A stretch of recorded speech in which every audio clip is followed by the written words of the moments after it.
You've got to work on the child's self-esteem. How do you do that? How do you build the child's self-esteem? Well, I've come up with an analogy that I think works. In order to build a child's self-esteem and work on a child's self-esteem, I would ask you to think of self-esteem as being poker chips. Self-esteem is basically poker chips. If you've got a good self-esteem, a strong self-esteem, you've got a lot of poker chips.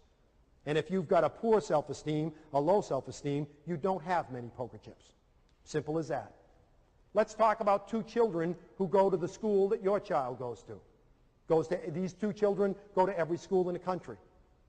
One child is named Joe Cool. Joe Cool has tons and tons and tons of poker chips. How did he get all those poker chips? By good things happening to him. When good things happen to you, you get poker chips. Captain of the football team, he has 10,000 poker chips. Voted king of the homecoming dance, he has 15,000 poker chips. Get your picture in a paper for scoring the winning touchdown, he has 12,000 poker chips.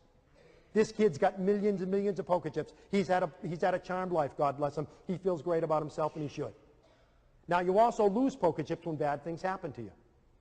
You go to the prom, Joe Cool goes to the prom with the best-looking girl on campus, 20,000 poker chips. Prom night comes, he's got a pimple on the end of his nose. He loses 3,000 poker chips, but he still has a net gain of 17,000 poker chips. He's still 17,000 poker chips ahead. And this kid goes to school every day with his baskets and bags full of poker chips. And sitting next to him is Larry, the learning disabled kid.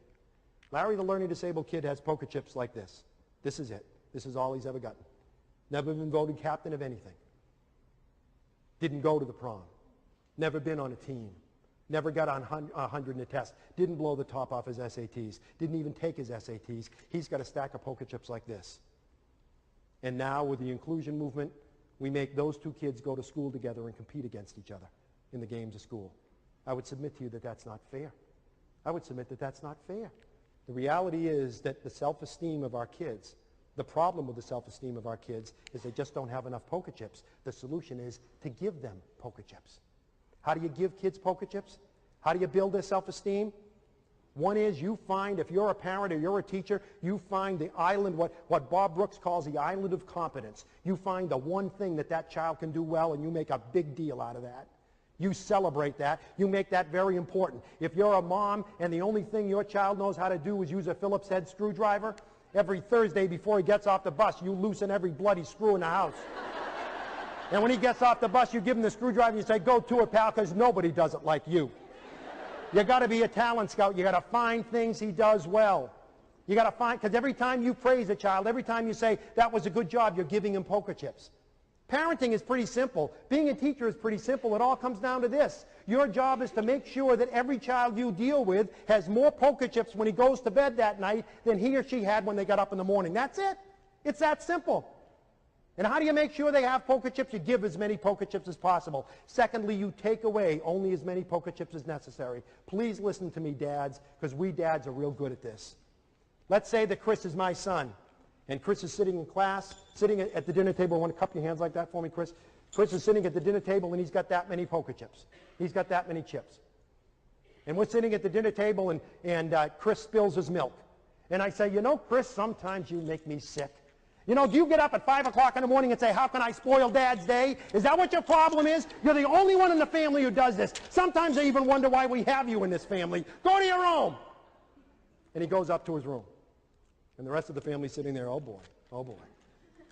And I sit there and I think, "Oh boy, that was pretty rough. It was pretty rough on old Chris. That's pretty tough on Chris." I wasn't really mad at Chris. I was mad at my secretary.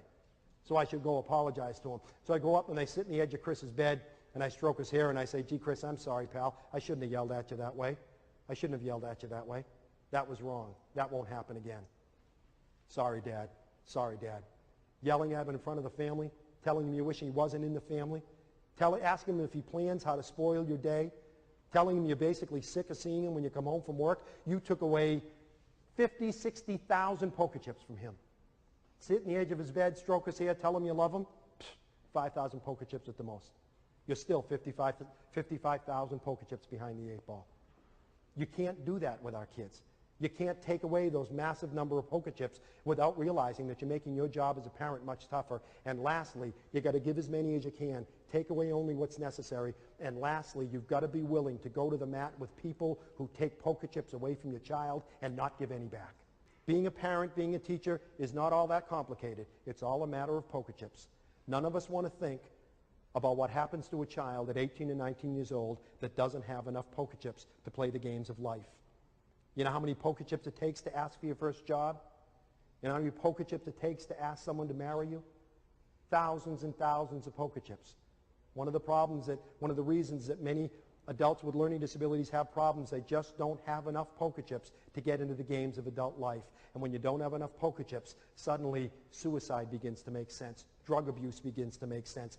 Gangs begin to make sense.